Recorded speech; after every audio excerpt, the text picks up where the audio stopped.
Fantastic. Thank you. So thank all of you for taking the time. I know it's a little late for many of you, but we really appreciate this. I think you'll find it quite valuable and the beginning of what will ultimately be a series of calls. My name is Jim Goldfinger. I'm the Chief Customer Officer of Customertimes. Customertimes, we have about 1,500 employees worldwide, but the largest pool of resources that we have continues to be Ukraine. I could not be more proud to be affiliated and associated with this team. There's a phrase in the U.S. that post-COVID, people talk about quiet quitting, where people just weren't getting their job done, but happy to take a paycheck. And I say there is no quiet quitting in Ukraine. I'm just so proud every day of the phenomenal work that our colleagues are doing under ridiculous conditions of a brutal and terrible war. But they continue every day to get the job done on behalf of our customers and our company.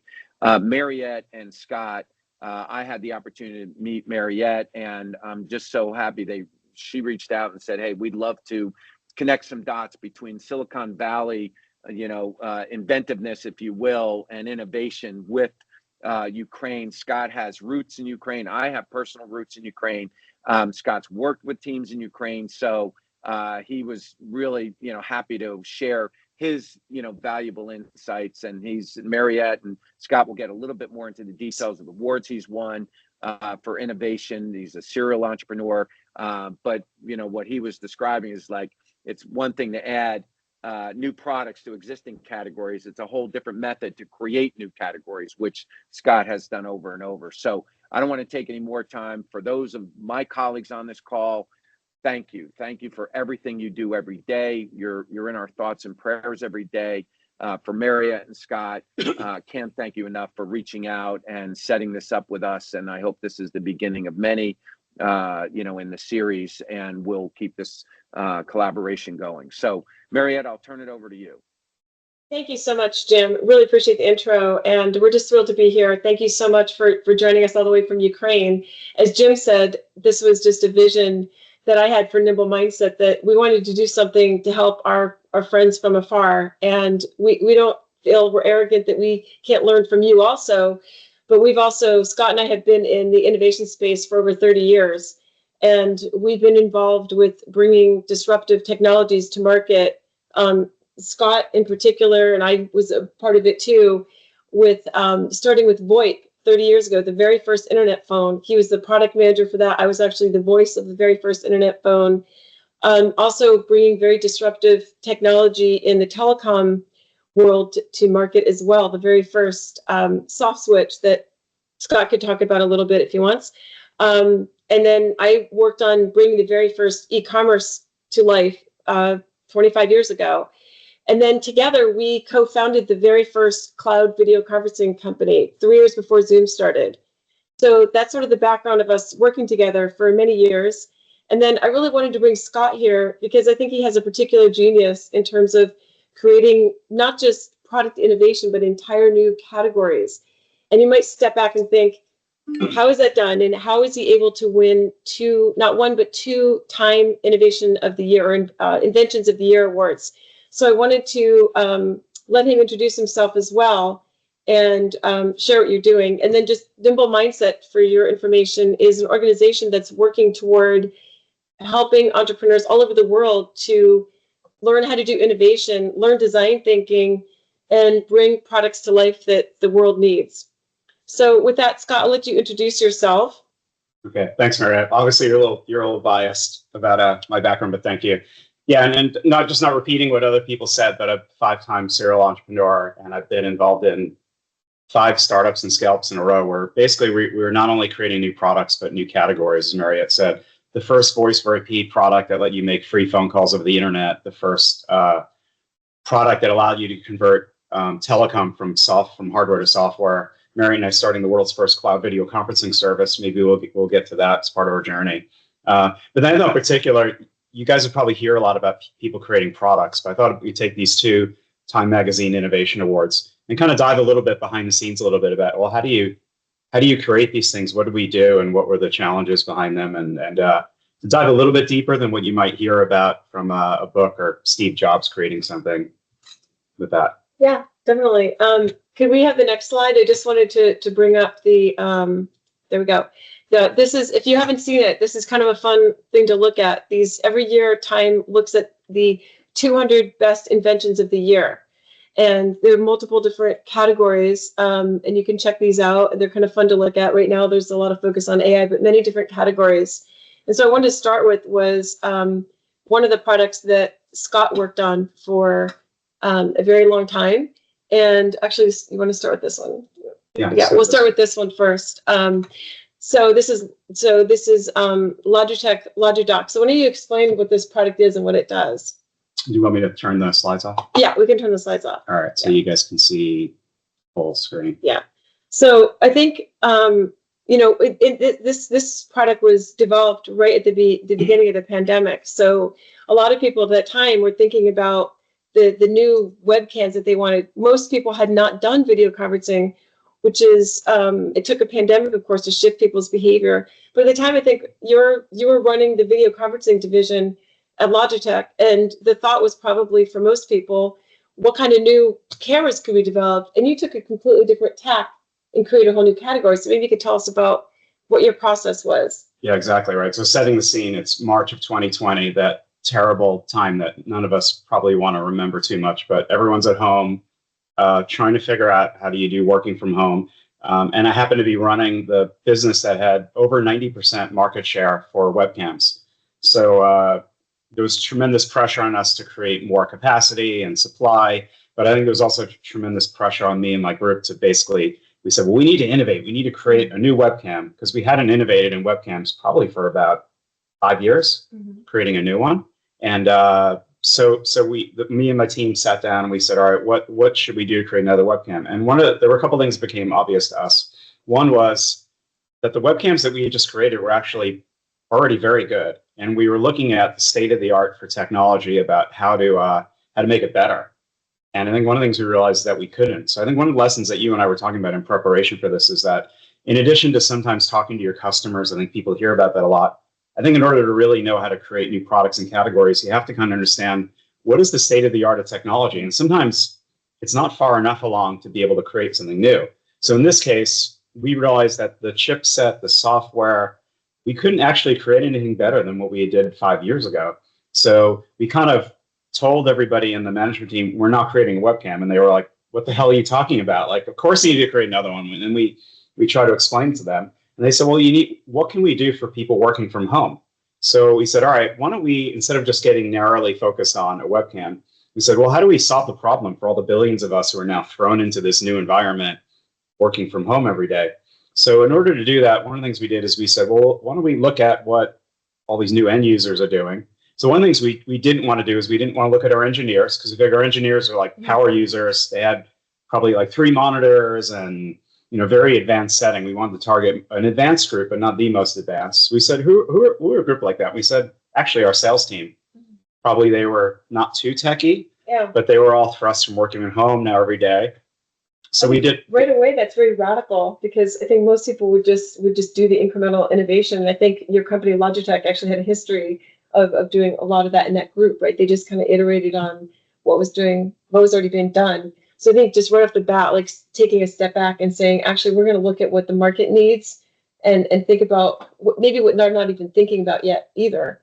Well, that's the easiest. The genius of it. I mean, that's the easiest thing to do. And that's kind of, for those of you who watched or know the phrase jumping the shark, it's like you keep iterating on the same product over and over again until it becomes ridiculous. And I think a lot of companies are guilty of that because they don't know what to do. So they just keep saying, all right, I'll make this a little better, or make this one purple or cheaper. So we had a bigger ambition. We said, how do we help solve the world's problems of working from home? I think up until that time, nobody had really focused on that in a meaningful way. So that was we said, let's take that ambitious charge. So then what we did is we looked at our sales team and we said, let's do 2 things. One, let's interview them. So we started talking to them about their pain points. And the second thing we did, which I think it's always a little different, is we said, send me a picture of your desk. So we got hundreds of pictures of people's desks. And the reason why we did that is that sometimes people will tell you things and either they're lying or maybe they don't even know what their problems are. I think that's one misconception about coming up with new products, is that you just ask people. But a lot of times people don't know. I think there's a famous expression for Henry Ford, if he had asked people what they wanted, he wouldn't have invented the Model T. He would have created a faster horse, because people can't envision what the future is. So the first thing we observed when we look at our salespeople's desks is that they were really messy. And they were messy in a couple of ways. One is they had all these cables all over their desk because they were connecting webcams and other peripherals and docks and stuff. So you guys had created probably from Logitech. That's exactly right. That was the irony, is that we created this big mess at Logitech. So we said, okay, maybe we could clean it up. So that was number one. So it was ironic. The first observation wasn't a technical one. It was more aesthetics, that people actually care about having a messy desk. The second thing is that when people were connecting to their laptop every day, they were connecting a lot of peripherals. And sometimes we know when you connect things on and off, things break. In laptop land, as we found this morning as we were setting up. Not everything, that's why you do testing, because it doesn't always work. We said, all right, how do we make it easier for everything to connect? And then the third thing we observed is that most people's audio was terrible. Like, people were using their laptop audio and their laptop was at the side, or they bought like the worst headset that they could buy on Amazon or whatever they can get in the store. That's a really interesting observation, given how important audio is, because we know from video that audio is actually much more important than video, because people can kind of compensate for bad video, but if you can't hear, then you can't understand what's going on. That's right. So we actually, ironically, instead of focusing on the webcam, we focused more on the audio side because it was just not that good. I think people here know, if you have 20 people in a meeting and 2 people have bad audio, everybody's kind of leaning in like this, like, what are they saying? So it's really important to get great audio. And then we discovered some other things that were kind of unique to the pandemic. So one of them was people started scheduling meetings back to back to back.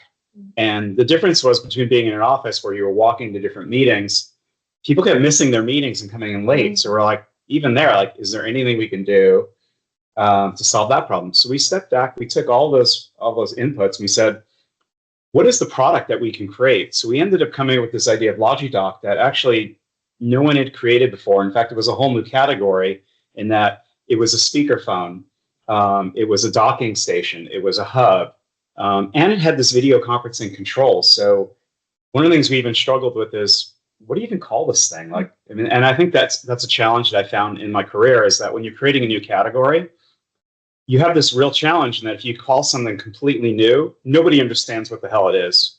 If you call it something old, then people misunderstand it. Like, if we called this a speakerphone, they'd be like, well, it's not really a speakerphone and it's an expensive one. If we called it a dock, they'd be like, well, I can get a dock on Amazon for $50. So that's why we almost had to communicate in creating a new category. Yeah, I mean, it's really interesting. I think what you did was a very sophisticated part of design thinking, that you're really observing the user. And so, like you said, sometimes people, it's not that they're lying necessarily, but they're not even necessarily aware of what they're doing or what their own needs are. So rather than just asking them, tell me what you want, or showing them a list of features and saying, are these the features you want? People might say yes or no, but then you don't get this breakthrough innovation that you did.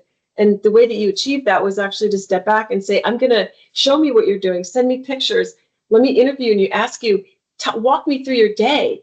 What happens during your day? And I think when you did that, that's when you were able to figure out that people are having this problem going from meeting to meeting.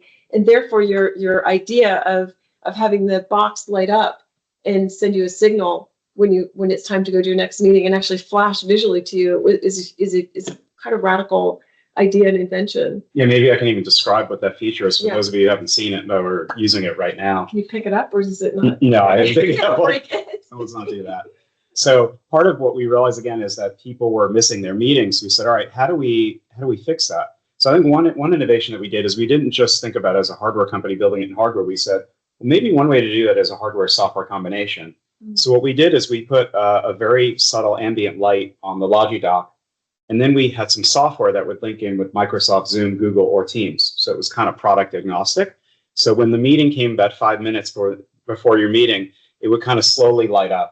And then 1 minute before, it would start flashing, kind of warning you, because part of even what would happen to me is I kept missing every meeting because I'd be really engrossed in the meeting and I'd be like, oh, shoot, I got to go. I got to do the next meeting. I'm already late. And then the other thing we did is we put actually physical buttons on top of the LogiDock that would allow you to either start the meeting or mute your audio or video without having to go through all the maze of menus in your software. And then we did it through a piece of software app that we linked up that hooked up with Microsoft, Zoom, or Google. So we knew automatically when you had your meeting.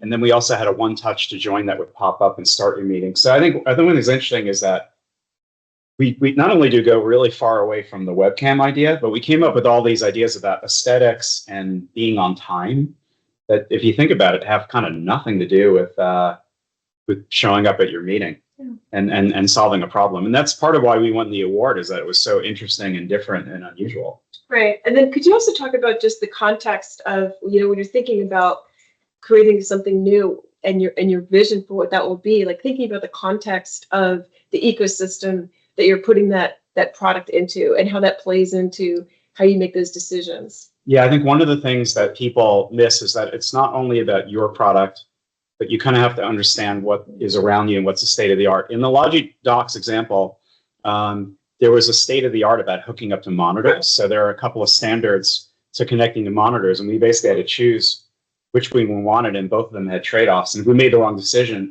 maybe it wouldn't work. So we had to think about, all right, not only about creating a great product, but connecting to the monitors.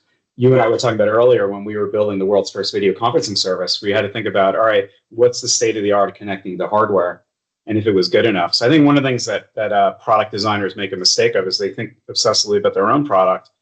But at the end of the day, the end user is buying the entire ecosystem. So if the product or technologies around it don't work or are not ready, then yours won't work. So I think that's one of the probably mistakes that I've made a lot.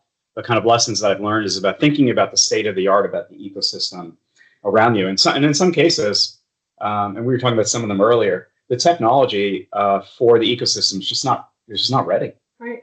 Yeah. I think that also leads into a third point, which is that once you create a product, you don't just build it and they will come. That you're putting it into an existing system, an ecosystem, in a marketplace where people have preconceived ideas about things. So maybe you could speak to how you do that. So you don't want to just, and I think this is a very typical problem that we see all the time in Silicon Valley, where engineers think, well, I'm solving a problem that I have, so I know it'll work, and I'm just not going to worry about the marketing piece of it. And the marketing is easy, so we won't worry about that.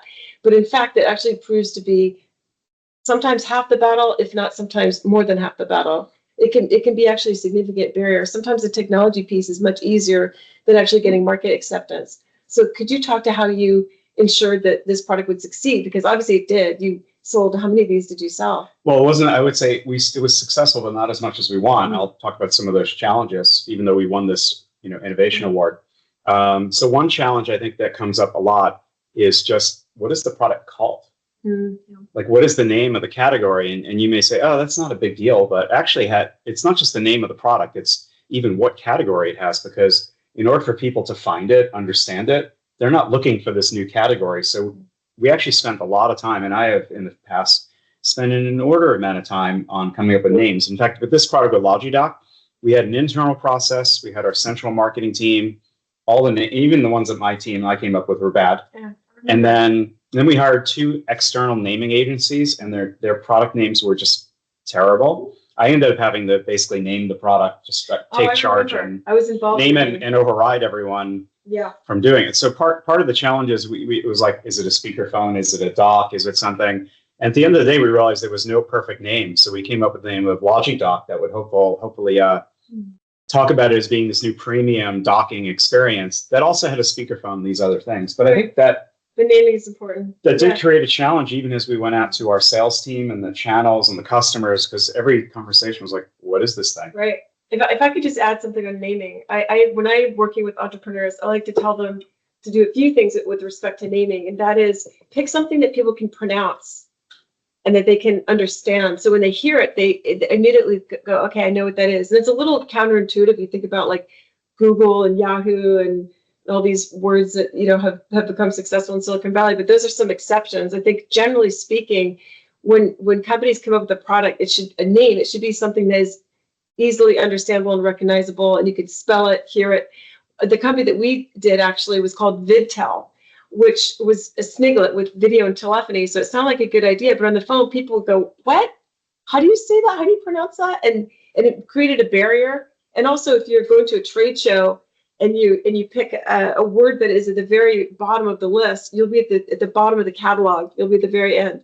So it's usually better to create something that's at the top of the list, like doc, right? So if it's in a list of products, it's closer to the top. It was also easier for someone to pronounce. Yeah, and they can remember it, they can spell it, they can pronounce it. When they hear it, they know what it means. And I think a lot of times with Logitech, you actually did Logidoc. So you took Logitech, which is your recognizable brand, and you combined it with doc. So that's a good idea also to do those two words and kind of sniglet them together.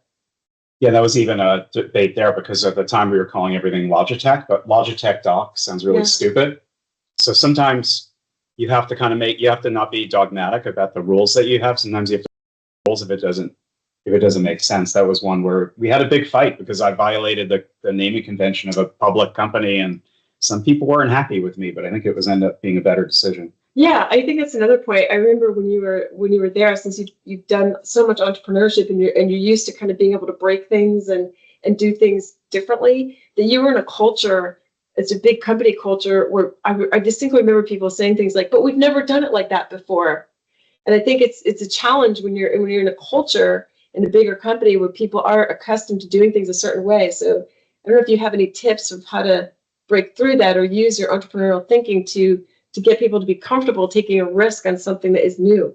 Yeah, I mean, the main thing is that you need to have the power of your ideas. So you need to think, and then you need to make a compelling case. So if you're making a case to someone and someone's not convinced, maybe you're not doing a good enough job making your case. Yeah. The second thing is don't yell louder.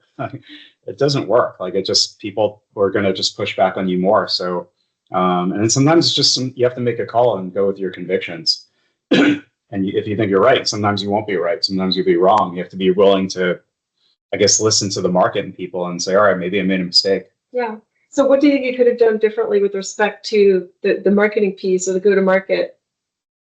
I think I would have spent a lot more time educating not only our sales team, but the channel and creating some demand for the end user about what the product was. Because I think there was an idea that, oh, this product is so great. And all the people internally were already using it. They're like, this is amazing. So everybody was using it, loved it. But then from a marketing point of view, nobody knew to look for it on Amazon. So I think one of the strategies that we employed at Logidoc that actually I think worked for a lot of new categories is instead of spending money on advertising and naming, which I think generally doesn't work because you're advertising for something somebody doesn't know they need, we did a lot of product seeding. So what was really successful is we would give Logidoc to the key IT decision maker, and then they would fall in love with it. And then once they fall in love with it, then they would explain it to other people, or they would show it to people on their desk, and people would go, what is this? How do I get it? And I think a lot of the new product categories that we had, product seeding was a much better marketing strategy where you just spend the money in seeding costs as opposed to advertising dollars. I've almost never found that for a new category, advertising actually works. Okay, interesting. All right, well, I want to shift into the other product. So Anastasia, if you could pull our presentation back up. I want to talk about the other product that also won the Time Invention of the Year award. And that one was that one the one in 2024? Yeah. Although the irony is, as I was telling you earlier, we actually started on that 7 years earlier. Right. So maybe you could tell us about the genesis, because this is another example, I think, of having a vision and being able to translate that vision into an entirely new product category. All right, so we're just gonna flash it up quickly. So I'm loading it up now. Yeah, go ahead. Just want you to start talking about it. Where did the idea come from? I know the answer to this. Well, let's just show it here. Okay. Is that what you want to show? Yeah. Okay. So I'm going to flash it up quickly. So the name of this product ultimately became. You're going to stop sharing, okay? Mm-hmm. So the name of the product was called Logitech Sight. Mm-hmm. And the idea is that it's a center of the room camera. So it's almost a 360-degree camera. And the idea is that we wanted to fix the user experience for people working remotely. So if you think about prior to the pandemic, most people didn't work at home. It was a very small number of people. In fact, just a funny anecdote and a story. One of the things that I created at Logitech, I created this holiday, and we called it Work From Home Week. We made it up. It didn't exist. And we went out to try and recruit companies to join us in this Work From Home Week. And they'd say, what do I need to do? I'm like, anything you want. One day in a whole year, encourage people to work from home. And the majority of companies said, no, I don't like this idea of working from home one day. It's too radical. We're not going to support it. The irony is when the pandemic hit, we're like, I don't think we need this work from home week anymore. Everybody gets it. But Yeah. before the pandemic, it was a super hard thing to convince people. One day a year. Well, I think what was interesting was that when we had the pandemic, it was such a, all of a sudden everybody had to shift their behavior and everybody had to figure out how to do video conferencing, and then everybody was working at home simultaneously. So in some respect, you didn't have that hybrid problem anymore. But so during the pandemic, while you guys were working on this, it actually wasn't as much of an issue because nobody's in the office. But then when people started going back to the office, it actually did become an issue because you had more of a bifurcation, more of a hybrid work environment. You had maybe like half the people working from home and half in the office, or even worse. Yeah. Right. So then being in the office in some respect became like a worse experience for people. That's right. Because then they're on video. And that was one of our observations, is that, like you said, we were working primarily on conference room to conference room at the time. And in some ways, that's easy. You have a bunch of conference rooms, everybody connects, you get together, you're in the office. And then, as you said, when it flipped to the pandemic where everyone's at home, in some ways, it's even easier because everyone just has to worry about their own connection. And the experience of everybody having their own video up there, that's also pretty good. This hybrid environment was harder and in some cases worse. And the idea was, all right, you're at home. Here's the irony. At the time, Cisco was the market leader in video. We eventually kicked their ass, became bigger than them, but they were the market leader, and they would sell these $100,000 video systems. And so you're in this video conferencing room. You've got this very, very expensive system. And if you're at home, you can't really see anybody because everyone's really small in the conference room. Then someone starts sharing content like we did.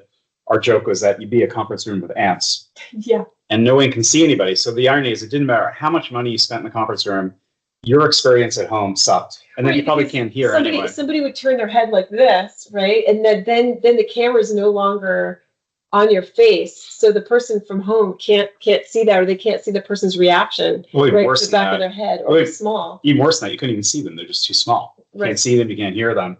Right. So that was a problem. And then the other irony is you're at home, you have a $0 webcam in your laptop, and you come up on the huge screen, and your experience for the end user is great. So if you spent no money, the experience is amazing. If you spend $100,000 in unlimited money, your experience is pitifully bad. Right. So even before the pandemic happened, we were thinking, all right, we know that the world is going to move into this hybrid environment, even though we didn't know, obviously, the pandemic, what would happen. How do we fix this? So at the time, the conventional wisdom was that video conferencing can be good, but it'll never be better than being in person. That was the conventional wisdom. And then I'm going to tell you guys a story about how I decided that was wrong. It was not true. And it involves our son, who was 11 at the time. So bear with me. I'm going to tell you a story. This is about video conferencing in new categories, but you'll get it. So we were actually down in this basement. We were watching the Golden State Warriors at the time. They had the best season ever. I think they were 81-4. And we were. It's a basketball team. If you don't know it, it's I'm sure everybody here knows Steph Curry, Golden State Warriors, best team in basketball. We were watching all the games with my son. He's 11, and he had never been to a game. So I turned to him and I said, "Hey, Reed, want to surprise him? How would you like to go to a basketball game?" And he says, thinks about it, and he goes, "Nah, I don't want to go." And I'm like, "What? Tell me more. Why don't you want to go?" And he says, "Well, because Dad, you're a little bit of a cheapskate, so you're probably going to get the seats way up top, so the view will not be as good as watching TV. Then we have to drive there in traffic. Then I can't pause the commercials to go to the bathroom and snacks. The snacks."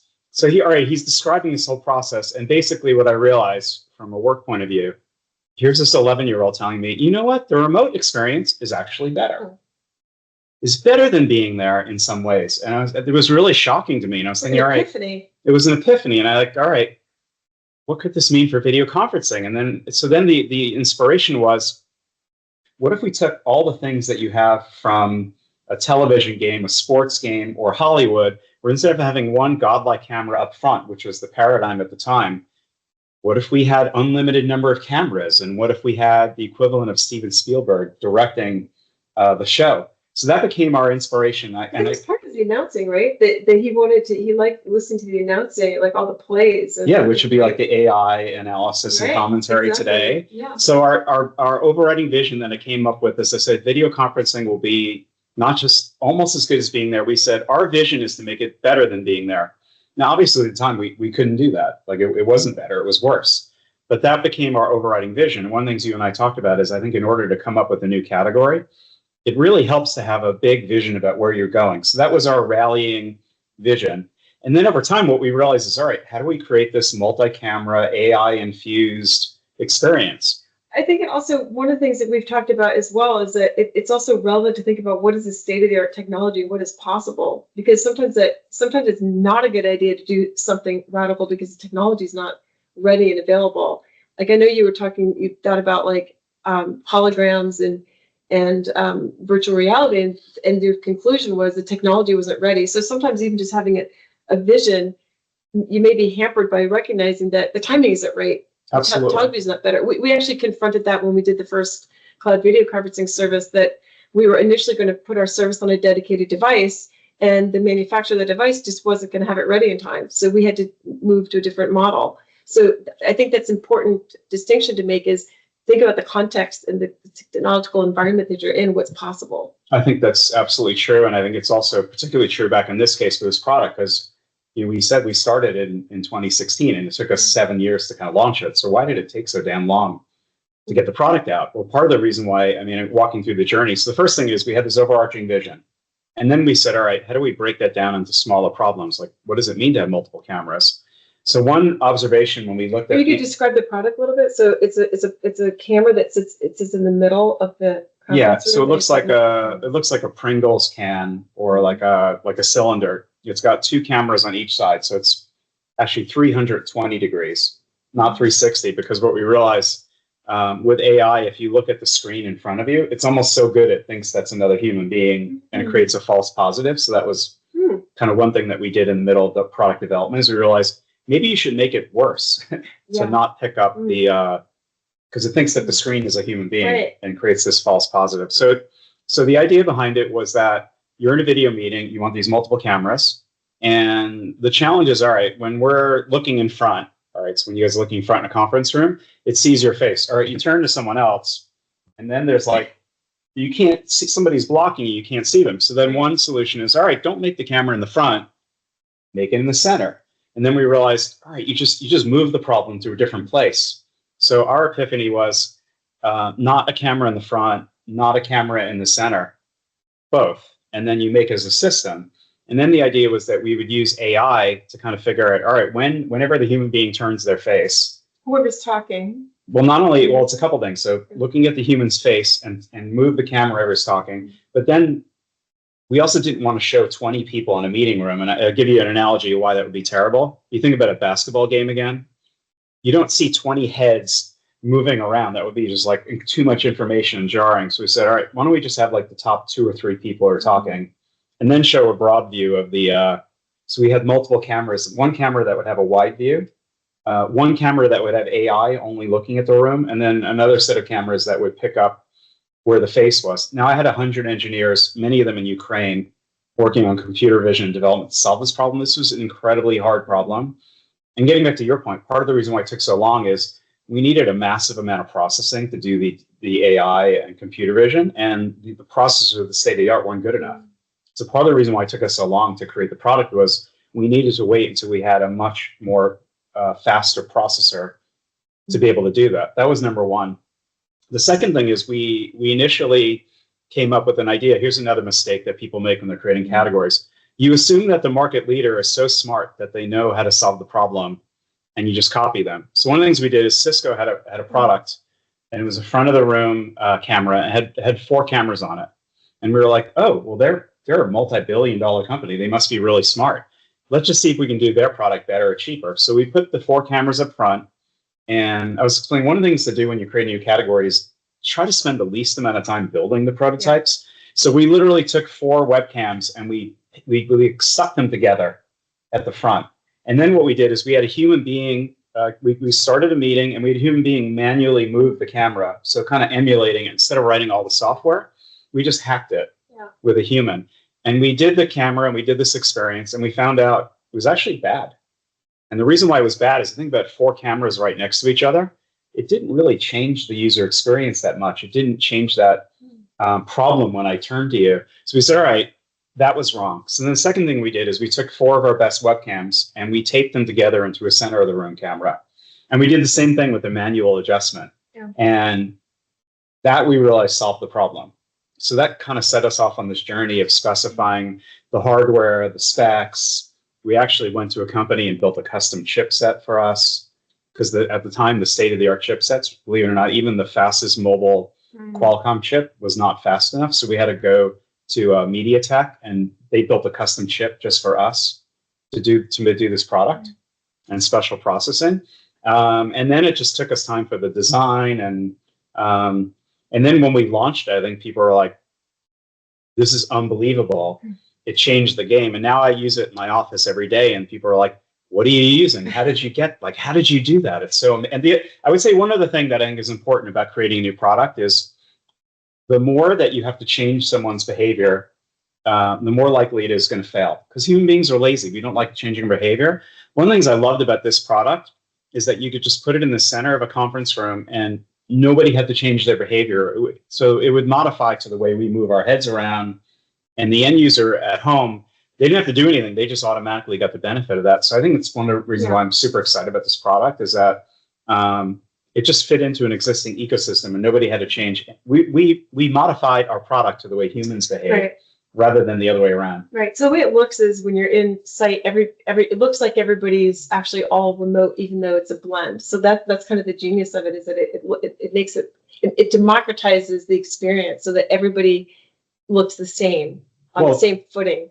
Basically, like you can see everybody's face in there as if everybody's actually all in a online meeting, even though it's a blend. So that's right. Thing. That was our epiphany too, is that the irony is, as you said before, when everyone's at home with the pandemic, everybody's in their democratized small d little box. So you can see everybody well, whereas the conference room, you actually couldn't see that well. So what we want to do is not change the behavior, not tell everyone, hey, just sit at your desk, because that's a bad experience. Like there's something nice about everyone being in a conference room. Yeah. So you get to sit in a conference room, but for the remote user, it actually looks like everyone's at home using AI and technology. It's very democratizing.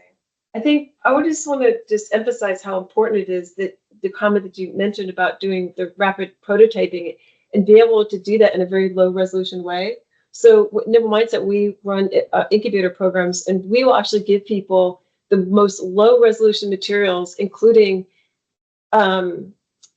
tinfoil and cardboard and things like that, and get people to tape things together. And then you can actually give it to somebody and say, I want you to interact with this and see how that feels and how that works for you. And often even just having something that absolutely low res that you can just throw out and start again and make a modification for is more impactful than you think. I think people think, oh, I need to budget millions of dollars to build some kind of MVP, but in fact you don't. And what you did, I think, was such a good idea to tape things together because it gave you the chance for almost no money to figure out what was going to work. And I wish you'd really learn that lesson from Jamie Siminoff, who was on the board of the company Vidtel that we started. And he went on to found Ring, which was sold to Amazon for over $1 billion. And we were the first money in. We were the first investors in that. Good investment. Yeah, very good investment. And I think what I learned from Jamie with that is you didn't change people's behavior. You just took your finger and you pressed the door button like you always did. And that's why I think that's one of the reasons why it was so successful, not to mention the beautiful packaging and some other things they did to go along with that. But it was not asking people to change their behavior. I think that's something that's often overlooked, is that we think when we're building something that people won't mind doing something new. And that's just not true. Humans hate it. Yeah, they usually don't do it. To change. So I think that was just a stroke of brilliance that you had to just get people to, you can have this better than being their experience, or make it feel, you democratize the experience for everybody having video conferencing by not having people change the behavior. So you can still be at home, you can still be in the office, you can have this blended experience, but it still felt like everybody's on equal footing. Yeah, maybe I want to add one more thing too, because sometimes I think that you want to simplify an experience. So that's another way of innovating, is to make things simpler. One of the ways to sometimes simplify things is to have a massively more complicated technology that ironically makes it simple. So in this case, we're using like the most sophisticated computer vision AI models and chips, state-of-the-art technology to make the experience way simpler. So there's kind of a contrast there, and an irony is sometimes you use this very, very advanced technology to create something simple. I think ChatGPT is another example where it's incredibly complicated under the hood. Yeah. But what the reason why it took off was not the technology itself. It was just the chat window so you can ask in simple language. Obviously, that made it simpler for something that was much more complicated. And I think that's usually a way where you can innovate and create something that's great by simplifying something with something that's state of the art. But to the end user, it's actually easier. Yeah, I think that's a good point. And I think also when you develop something that's a radical new breakthrough like that, and you're combining hardware and software, now it gives you the opportunity to take something like computer vision and say, okay, how can we make that experience even better? I mean, it's definitely fraught with issues like ethical issues when you can use computer vision and determine people's emotional states, but it could help. Like you could decide, is somebody tuning out because they're bored or are they upset by this? Like you could use the technology to build on that and then develop other services for video conferencing users that could pick up on it. Or are we having an equitable meeting? Or is it always, the white guy that's talking all the time? Or are we letting women speak? Are we letting, what is the equitable meeting dynamics? So those are the sorts of things you could build on with that type of technology. Yeah, it's actually another example of how good idea. We worked on doing it because the idea is, oh, you're using computer vision. Why don't we just read people's emotions? And what we found is maybe you could do it when you're standing right next to your computer, but when you're in a conference room and you're maybe 5 meters away, it fundamentally just didn't work. And we tried every startup, every state of the art. So it's an example where sometimes there's a good idea and it's good not to build it because you actually prototype and you realize that it doesn't work. Like it would have someone who was really happy and it'd say, "You are angry." Like, you're not angry. Yeah. So again, an example, the technology just might not be ready yet. Well, it could also be with different cultures. It's funny. We found that sometimes there would be some very quiet Norwegians and they would say, you are being quiet. Like, no, they're just being quiet. Whereas you'd have some Israelis in the meeting, they'd be very animated and be like, "You're very angry." Like, no, we're just like doing culturally, people interact in very different ways. And the software is too stupid to figure that out. Right. Great. Okay, well, I also wanted to give the audience a chance to ask questions if you have any. So I'm not sure if people are able to unmute themselves if you have a question, but if this brings up any questions for what you're doing. And also if you wanted to, if anybody wants to drop in the chat what you're doing, what you're working on, or if you have any other examples that you want to share where you've employed some of these things or things didn't work, please feel free to share. And if there aren't any questions, I'm sure we can keep going.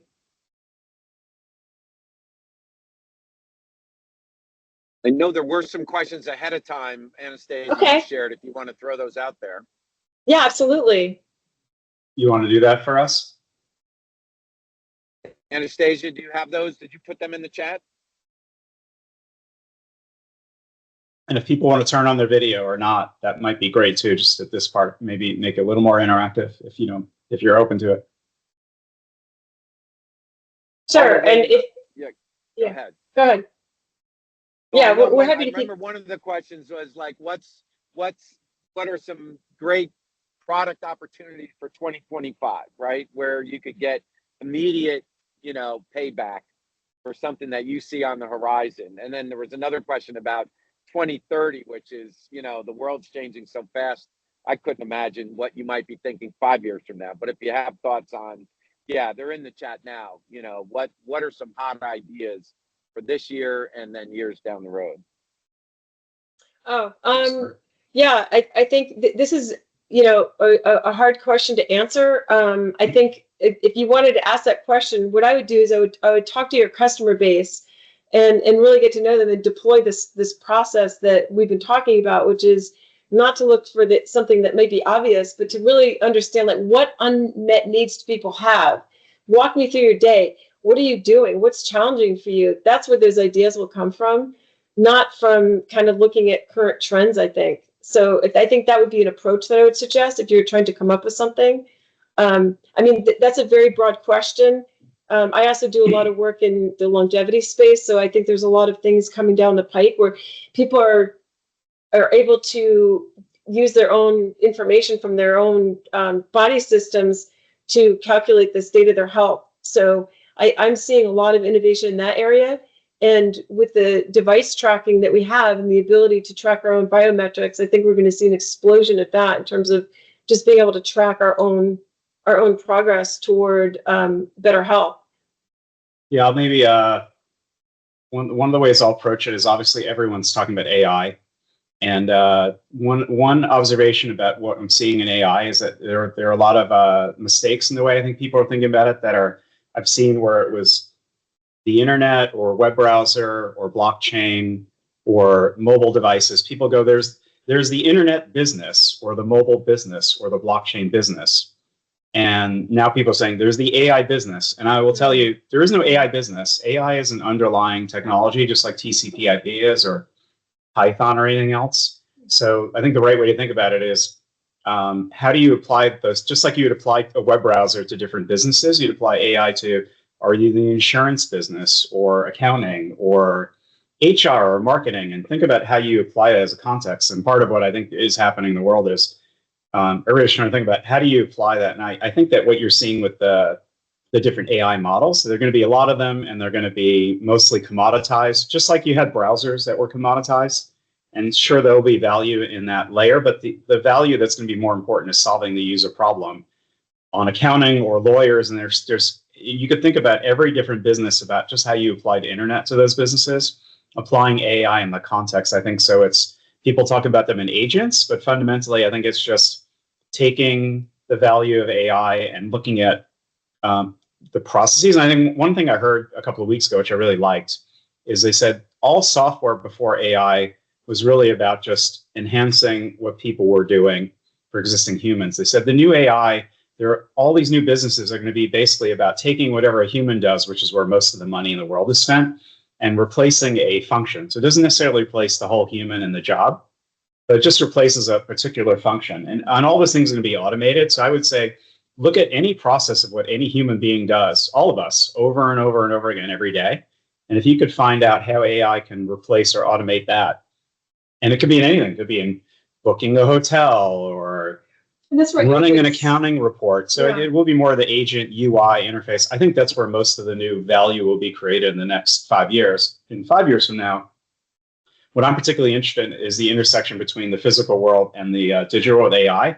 So I think you'll see a lot more robotics that will have the AI in it. So I think people assume, I was talking to Mariette's mom, and she was saying, well, I assume robots will be dumb because they haven't made that much progress. I'm like, no, you have to think about the parallel movement of AI and robots. And the robots are going to have ChatGPT or DeepSeek in their brains. And they're going to be smarter and the ability to replace human beings in a physical way, whether it's in a coffee shop or warehouse or a whole bunch of other things. So I think that's where a lot of the value will be created. And there's, literally there's almost an unlimited number of ideas to apply those things to the layer above the LLM.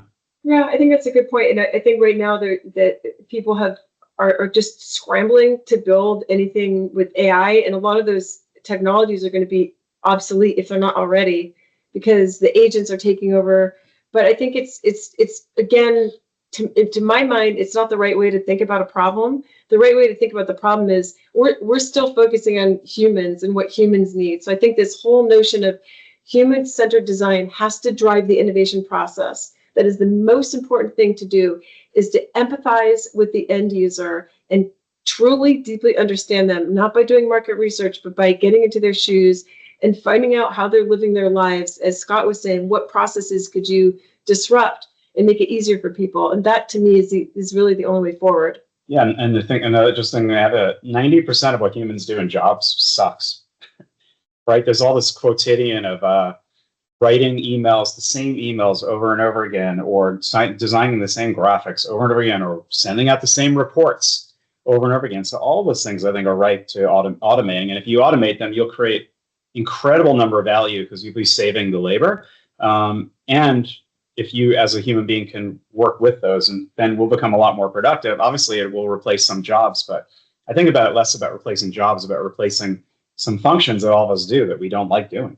Yeah, and then the next generation of AI is going to be more to peer level. This would be appealing to me, that I have a CMO or a CRO or a CTO as an AI, not somebody that's actually doing these mundane, repetitive tasks, but someone who can actually challenge my thinking. Why are you choosing to get into this area? Let me tell you about the pitfalls of doing it like that. That's, I think, also going to happen, where we're still going to be able to use AI to augment us, but at just much more senior level. We only have a few minutes left, so if there isn't another question, which I'm happy to entertain. Yes, I can see that Mikola raised his hand. Mikola, yes. We welcome you to unmute your microphone and raise your question. Yes, please. Yeah, I also thank you very much for this conversation and for your experience. It was very interesting. Yeah, I have one question. So you described a couple of ideas, and it is really a cool ideas.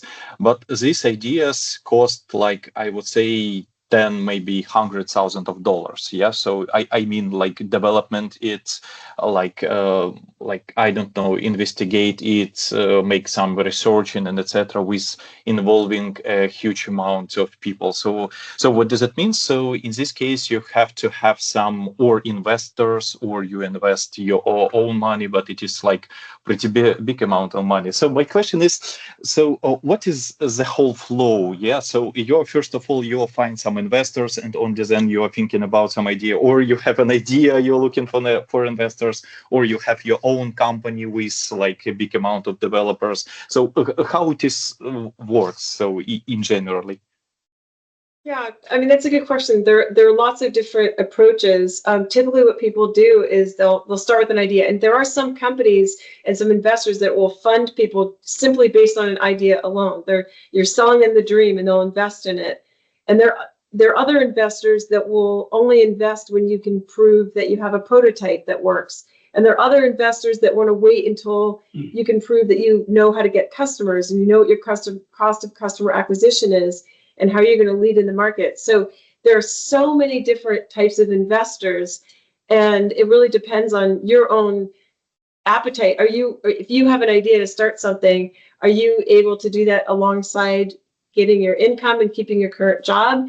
Do you have savings and you can bootstrap and get to that point? I think there's so many different factors that it really just depends on that individual entrepreneur situation, and also your access to investment. Typically people start with friends and family. We call them the 3Fs: friends, family, and fools. So it might be people that really care about you and believe in you that will often give people their first money. So in the US, it might be $10,000 or $20,000 or $50,000 or even more. And people can experiment with that. I think the key is, when you do that, is to not take more money than you need, and to be able to show incremental progress, that somebody invests in you and you're able to translate that investment into making progress and hitting milestones. That'll enable you to get to the next step. Yeah, let me build on that and answer it in two ways. One is that I think a lot of cases, I talk to a lot of entrepreneurs in Silicon Valley raising money, and for some reason, they almost always have the same amount of money that they want to raise. It's $2 million. And I tell them that is just the valley of death for raising money. And they go, what do you mean? I go, it's too small for a VC and it's too much for angels.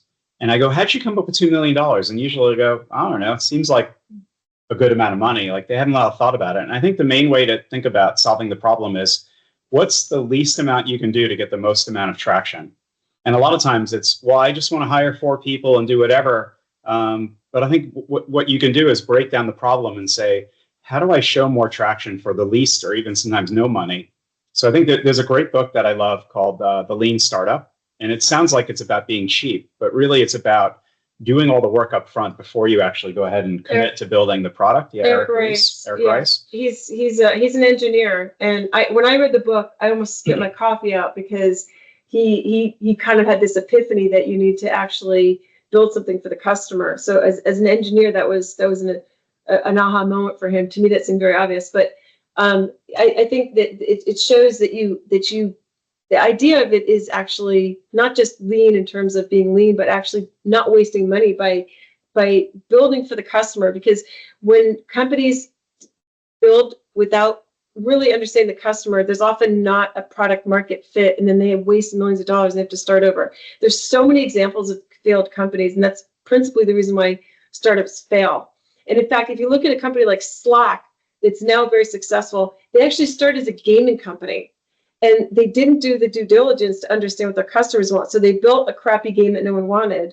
And then, when it failed, after they invested all this money in it, they were interviewing people and they were saying, yeah, we don't care about these features. But what they actually built that was useful was this communication channel. So they were lucky. They were able to, they built something that was of value and they pivoted and became a successful company. But usually what happens is they just fail. I'll give you 2 tricks because I know we're out of time. Trick number 1 is play the game about what is the least amount of resource and money that you can spend to show a prototype or traction that will work. And it could be, like I said, it could be doing it manually or by hand or mocking things up or just think about with the least amount of money. And sometimes it's a lot less than what you think you need to get to that next stage. The second thing is, if you think your idea is great, go to a potential customer and ask them, will you pay for this? If I build it and it's successful on a provisional way, will you pay for this? It's much more powerful instead of going to an investor and saying, I have an idea, you may or may not get money, probably won't, versus I've got a customer who's willing to pay me some money for doing this if I figure it out. That's traction, that's power. Most people don't do it, but engineers, because they assume that I need to build it first. Go see if the customer is willing to pay. And if the answer is no, then maybe your idea is not good enough. If the answer is yes, maybe you're onto something and you can use, and most people will want to invest if they know that you got someone who will pay for something in the future if you have it, if it works. Yeah. Could you pull up this slide? I want to just finish by thanking all of you guys for being here and also asking you if you might do me a favor and just spend a minute or so. We're gonna pull up a QR code and see if you can just answer a couple questions about whether this is useful. And then at the very end, we'll share with you our contact information. So we invite you to connect with us on LinkedIn. Part of the purpose of doing this is we want to keep this one up for a second. You can scan that QR code. So just a few questions very quickly to let us know if we're on the right track with being helpful to you guys here. And then we invite you to connect with us. We want you to be part of our network. We hope that doing this gives you some little more access into Silicon Valley and that we can all network with each other. And we also welcome you to participate in future sessions like this. So if you're able to, you can show the next one, follow us on social media on LinkedIn. You can find out about our next events. And please, if you scan that QR code, we will keep you updated on upcoming events. And we promise we won't spam you, and you can unsubscribe at any time you want. So thank you so much for giving us this opportunity to be in front of you and share some ideas. And we hope it is helpful, and we look forward to your feedback. Slava Ukrainian. Yes, and we're thinking of you here. Sure. Yes, and we have you in our hearts. For those of you